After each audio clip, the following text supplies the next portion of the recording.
Welcome back. This is a Humber News special, The Art of Giving.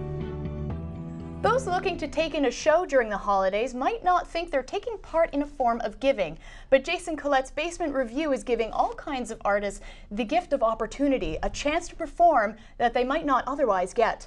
Katie Fraser has the story.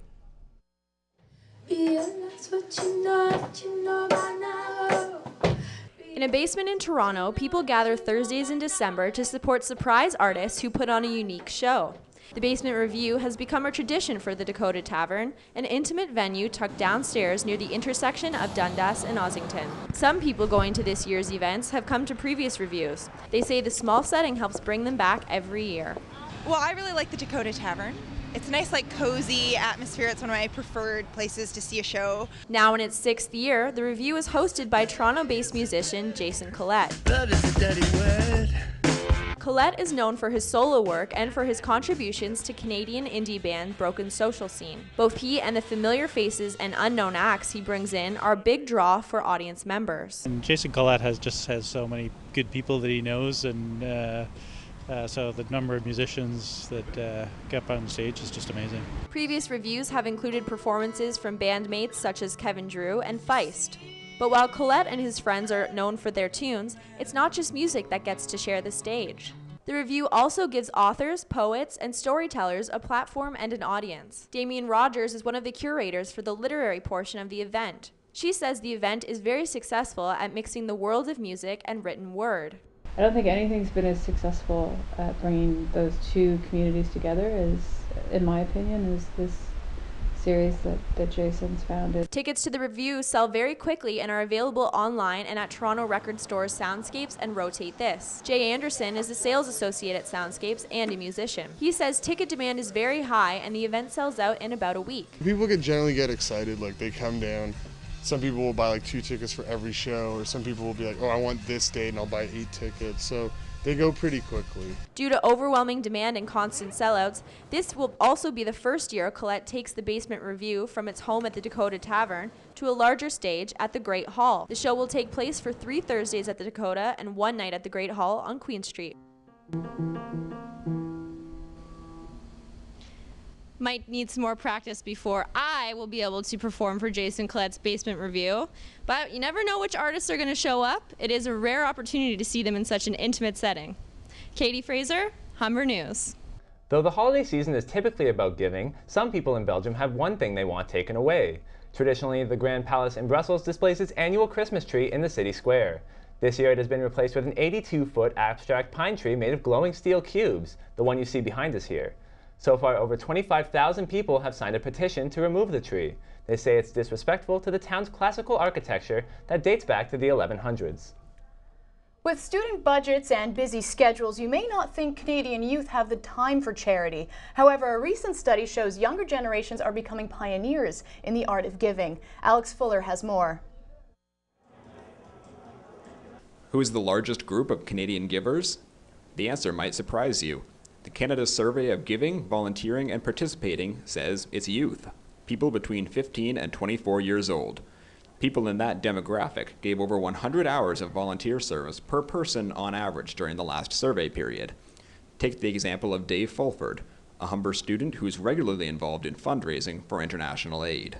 This past semester we raised close to $500 for ANDERSON, who's a sponsor child we have through Compassion as a group. Next semester we're looking forward to raising some money to do some stuff here at Humber with either gum giveaways or coffee giveaways. Statistics Canada says the areas most often donated to or volunteered at are sports and recreation and social services, and education is considered a driving factor influencing young people to volunteer. After all, high school age students need to complete a minimum number of volunteer hours in order to be eligible for graduation. Humber students have many opportunities to give their time and money to a variety of causes right here on campus. SOLOMAN DAVIES, for instance, started his own organization called the Comeback Connection to help youth overcome personal challenges. The Comeback Connection was started as a platform to inspire people with what the Lord is doing through different people. It's a Christian organization designed to just share testimonies and just transforming stories of how God has moved in your various lives. Elsewhere on campus, the Humber Students Federation routinely organizes events to raise funds for different charities, and students are always encouraged to help out. Our volunteer crew does a lot of great work. I don't know, you can see some of these gifts in the background that were wrapped by the volunteer crew. We have over 100 dedicated students who take their time out of their busy schedule. So the next time you hear someone say kids these days, you can say, kids these days are the leading edge in giving to others. Alex Fuller, Humber News.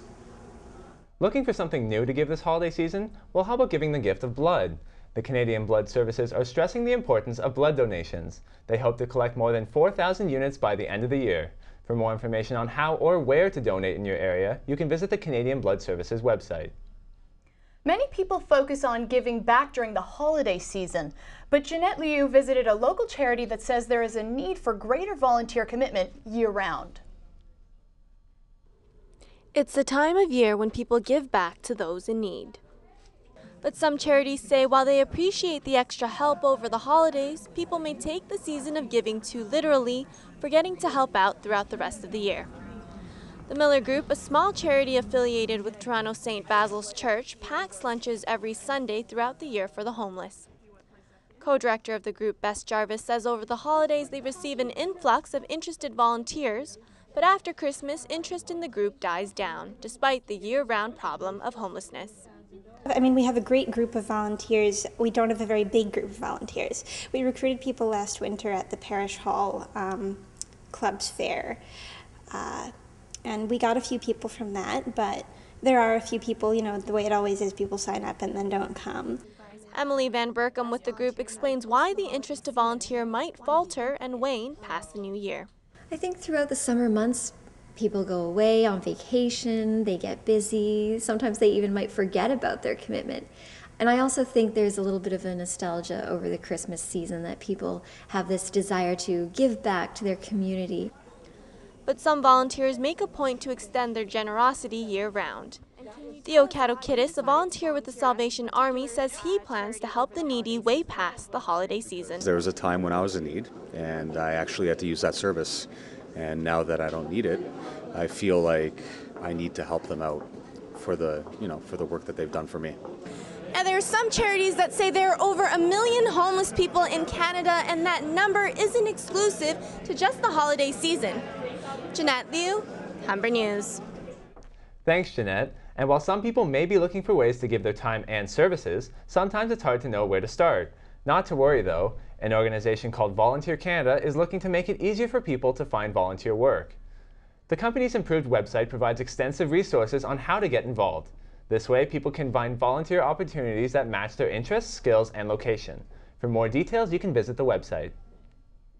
That's all for our show. Thank you so much for joining us on our special edition of Humber News, The Art of Giving. I'm Ali Chasson. And I'm William Key. Humber News is written and produced by students in the journalism program here at the North Campus. From all of us at Humber News, have a great winter break. For those looking for more information about the organizations mentioned on our show, here are the details.